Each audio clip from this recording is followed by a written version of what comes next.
এই জলসার মোহতারাম সভাপতি, মঞ্চে উপবিষ্ট উলামায়ে কেরাম, মাদ্রাসার সম্মানিত শিক্ষক মণ্ডলী, ছাত্র ভাইরা, এই এলাকার প্রবীণ মুরব্বিয়ান এবং আমার সামনে উপস্থিত এই মাহফিলের সম্মানিত মুসল্লিয়ানে কেরাম, আসসালামু আলাইকুম ওয়া রাহমাতুল্লাহি ওয়া বারাকাতুহু।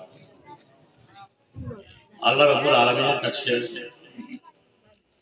শুকরিয়া আদায় করছি, এখানে আসার সাথে সাথে মাওলানা শামসুল ইসলাম সাহেবের যে বয়ান শুনছিলাম পবিত্র কোরআন এবং হাদিস শরীফ, প্রথমেই যে কথাটি শুনতেছিলাম সূরা আল কাউসার তিনি তাফসীর করছিলেন, আর দ্বিতীয়ত তিনি যে তাফসীর করছিলেন যে হাশরের দিনে আমরা রব্বুল আলামিনের সামনে কিভাবে দাঁড়াবো। অত্যন্ত মর্মস্পর্শী, অত্যন্ত গুরুত্বপূর্ণ নসিহত তিনি করছিলেন।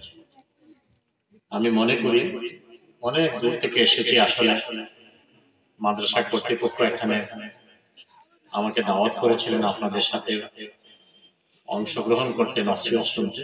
আমি মনে করি রব্বুল আলামিনের কাছে শুকরিয়া আদায় করে দুটো কথা আমার শোনা সার্থক হয়েছে।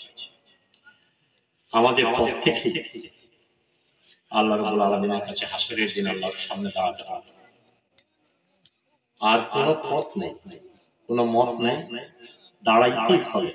On the day of judgement, শেষ বিচারের দিনে হাশরে আল্লাহ রাব্বুল আলামিনের কাছে। তাই আমরা যে যাই করি আমাদের প্রত্যেকে একটি ইসলামের আলোকে, কোরআনের আলোকে, হাদিসের আলোকে আমাদেরকে সুন্দর জীবন গঠন করতে হবে,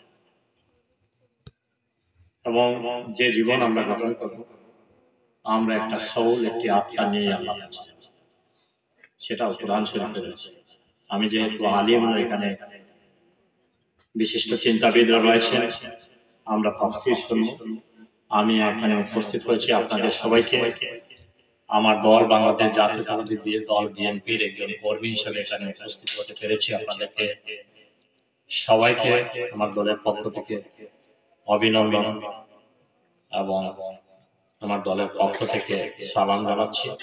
আর সেই সাথে আপনাদের এই গভীর রাতে, রাত আস্তে আস্তে গভীর হচ্ছে, আপনাদের কাছে একটি সংক্ষেপে একটি দোয়া চাইব। আপনারা জানেন রাষ্ট্র, সমাজ, দেশ ইসলাম থেকে কখনো আলাদা কিছু নেই। এই দেশের সাবেক তিনবারের প্রধানমন্ত্রী, একজন সফল প্রধানমন্ত্রী, জীবনের সারাটি জীবন এই দেশের মানুষের খেদমত করেছেন নিষ্ঠার সাথে। একইভাবে ধর্মীয় দৃষ্টিকোণ থেকে একজন মহিয়সী নারী, বিএনপির চেয়ারপারসন দেশনেত্রী বেগম খালেদা জিয়া গত এক সপ্তাহ ধরে শারীরিকভাবে খুবই সংকটাপন্ন অবস্থায় হসপিটালে রয়েছেন।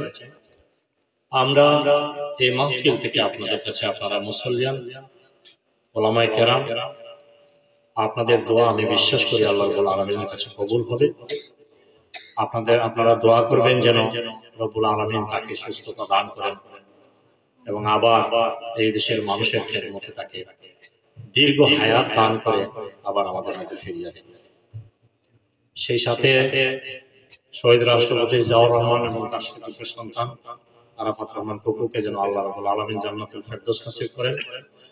আর আমরা সকলেই জানি দেশ একটা সংকটময় মুহূর্ত পার করছে। আমরা আশা করছি ইনশাআল্লাহ আমাদের বিএনপির ভারপ্রাপ্ত চেয়ারম্যান জনাব তারেক রহমান সাহেব বিভিন্ন সীমাবদ্ধতার কারণে দেশে এই সংকটময় মুহূর্তে এবং মায়ের এই সংকটময় মুহূর্তে প্রবল ইচ্ছা থাকা সত্ত্বেও আসতে পারছেন। মাহফিল থেকে আল্লাহর কাছে দোয়া করি যেন ওই অসুবিধাগুলো দূর করে, সমস্ত প্রতিবন্ধকতাগুলো দূর করে নিরাপদ ভাবে যেন দেশে এসে আমাদের পাশে দাঁড়াতে পারেন। আল্লাহ যেন সেই তৌফিক দান করেন।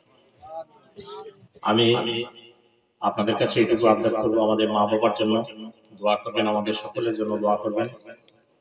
এই আশীর্বাদ ব্যক্ত করে, এই মাদ্রাসার উত্তরোত্তর সাফল্য কামনা করে আমার এই সংক্ষিপ্ত বক্তব্য শেষ করছি এবং মাদ্রাসা কর্তৃপক্ষকে ধন্যবাদ জানাচ্ছি যে আপনাদের মাহফিলের সময়টুকু আমি নিয়েছি এবং আপনারা আমাকে সুযোগ দিয়েছেন দুটো কথা বলা। আল্লাহর কাছে শুকরিয়া আদায় করছি।